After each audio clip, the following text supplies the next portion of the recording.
ములుగు మనదైతది. అందుకే పాత కొత్త అనే పంచాయతీ పక్కకు పెట్టుండ్రి. ఉండే కొంత అక్కడక్కడ ఏముండే అంటే మీకు తెలుసు, అక్కడక్కడ కొద్ది ఎమ్మెల్యేల మీద కోపం ఉండే. మరి మా ఎమ్మెల్యే పోతే కేసీఆర్ ఉంటాడు కదా అనుకున్నారు కొంతమంది. అనుకున్నారా మీరు కూడా వర్ధనపేటలో గట్లే? కొంతమంది అనుకున్నారు తీగని అనుకున్నదిగా ఓడగొట్టరు, లేకపోతే ఎందుకు ఓడిపోతారా? కానీ ఈసారి అనుకోవద్దిగా, ఈసారి అట్లా చూడొద్దిగా. ఈసారి కారు గుర్తు మీద ఎవరొస్తే వాళ్ళే కేసీఆర్ పంపించిండు, ఆయనకే ఓటెత్తామనాలి తప్ప ఇక కోడిగుడ్డు మీద ఈకలు వేసి కూడా బంద్ చేయాలి. ఈయన మంచోడా చెడ్డోడా, ఈయన దొడ్డుగున్నాడా సన్నగున్నాడా పొట్టిగున్నాడా పొడుగున్నాడా అన్ని కేసీఆర్ సార్ చూసుకొని టికెట్ ఇస్తాడు.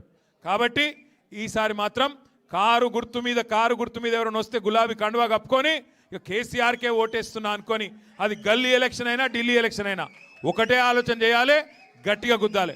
ఉంటుంది కుటుంబం అన్నాక, ఒక పెద్ద కుటుంబం అన్నాక పంచాయతీలు ఉంటాయి, తాకట్లు ఉంటాయి. కానీ నేను ఇదివరకు చెప్పినా మళ్ళీ చెప్తున్నా, గుల్గాలే అల్గాలే కొట్లాడుకోవాలి, కానీ అర్రలో కొట్లాడుకోవాలి. గుల్గుడే గట్ల. రేపు మున్సిపల్ ఎలక్షన్లా గుల్గాలే అలగాలే, కానీ బీఫారం ఇచ్చినాక మళ్ళీ కారు గుర్తు మీద ఎవరైనా కూర్చున్నాక ఇక పోయి ఒత్తుడే ఉండాలి తప్ప గుద్దుడే ఉండాలి తప్ప ఆగద్దు. దయచేసి మళ్ళీ చెప్తున్నా, ఈసారి వరంగల్లా 12కి 12 కొట్టాలి. మళ్ళీ బ్రహ్మాండంగా గులాబీ జెండా ఎగిరి కేసీఆర్ గారిని సీఎం చేయాలి. వర్ధన్నపేటలో బ్రహ్మాండంగా మళ్ళీ తిరిగి గులాబీ జెండా ఎగిరేయడానికి రమేష్ గారి నాయకత్వంలో, దయన్న మార్గదర్శకత్వంలో ముందుకు పోదాం.